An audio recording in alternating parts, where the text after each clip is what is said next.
Good morning, Daddy. Good morning. Ano ikaw gawa? Ano yan, Daddy? Oh, heart. Heart ko yan, Daddy. Morning. Magaling na ikaw. Ayan. Kailangan na prepare niya ngayon. Kore asa. Gumawa siya na. Asawa ko, kore ako. Ito daw akin. Ito daw sa kanya.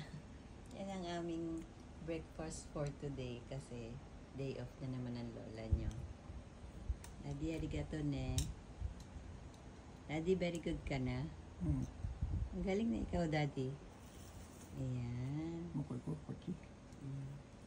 Kain tayo, guys. Thank you, Daddy. Yan siya lagi nagagawa ng menu ng morning breakfast. Ayan. Let's eat, guys. Daddy, bye-bye na. Bye-bye.